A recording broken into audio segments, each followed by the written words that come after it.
नमस्कार, आदाब। मेरा नाम सरिता है, सरिता झा।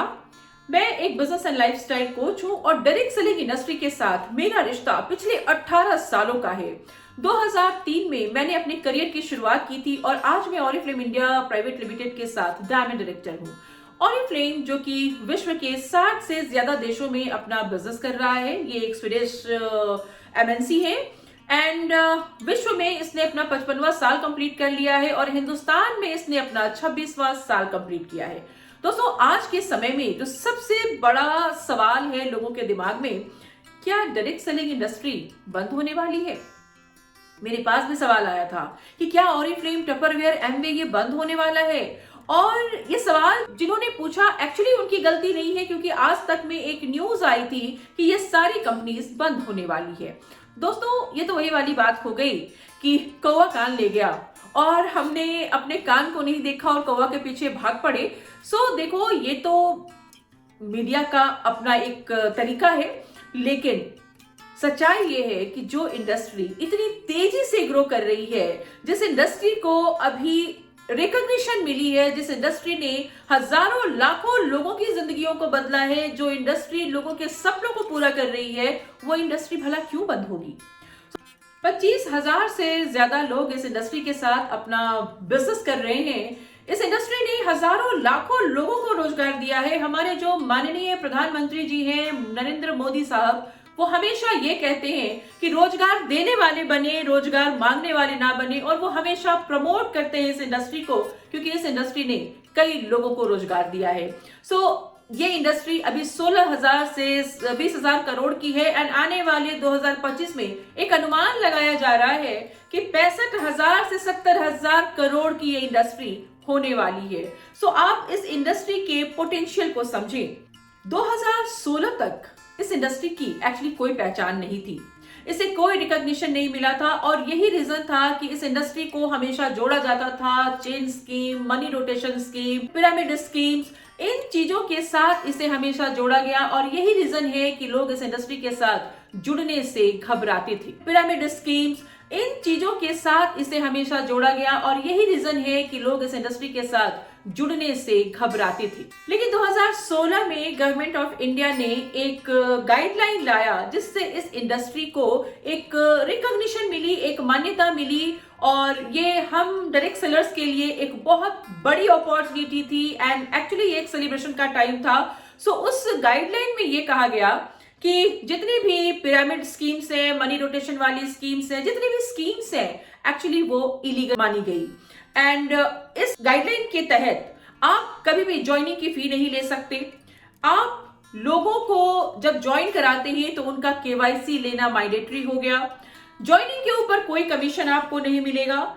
देन कोई भी नया कंसल्टेंट जो हमारे साथ जुड़ता है, वो 15 दिन के अंदर अगर उसका डिसीजन चेंज होता है तो वो प्रोडक्ट को कंपनी को रिटर्न कर सकता है और अपने पैसे को वापस ले सकता है। और इस वजह से कई कंपनीज ने अपने प्लान को बदला। 28 दिसंबर 2022 को इस गाइडलाइन के ऊपर एक लिखित कानून आ गया, जिसने इस इंडस्ट्री को और भी ज्यादा स्ट्रॉन्ग बना दिया और इसके तहत कुछ नियम लाए गए, जैसे हर मनी रोटेशन स्कीम और पिरामिड स्कीम, चेन स्कीम, ये सारी की सारी इलीगल हैं और ये कंपनीज अब नहीं चलेगी।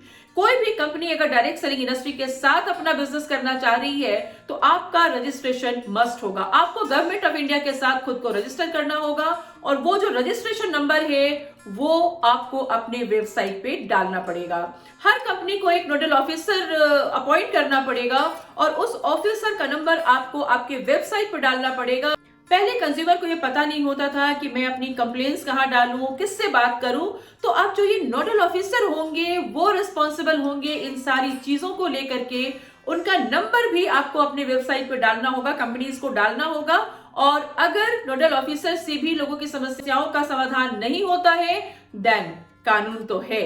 तो आप सोच के देखिए कि ये कितना बढ़िया कंज्यूमर एक्ट है। हाँ, लेकिन एक बात मैं कहना चाहूंगी कि ये जो लॉ पारित हुआ है, एक्चुअली ये कंज्यूमर के बेनिफिट को ध्यान में रख के बनाया गया है। कंज्यूमर प्रोटेक्शन एक्ट के तहत इसे बनाया गया है। ये कंपनीज के हित में नहीं है, ये कंज्यूमर के हित में है। और डायरेक्ट सेलर से अच्छा कौन जानता है कि कंज्यूमर ही किंग है। तो अगर कंज्यूमर के हित में कोई लॉ है तो वो हमारे लिए बुरा कैसे हो सकता है?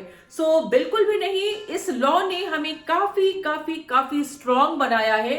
सो अब आप अनाप शनाप दाम नहीं ले सकते, आप कुछ भी नहीं बेच सकते, और अगर आप कुछ बेचते हैं उसकी जिम्मेवारी आपको लेनी पड़ेगी। सो डरने की बात उन लोगों के लिए है जो गलत सपने बेचते हैं।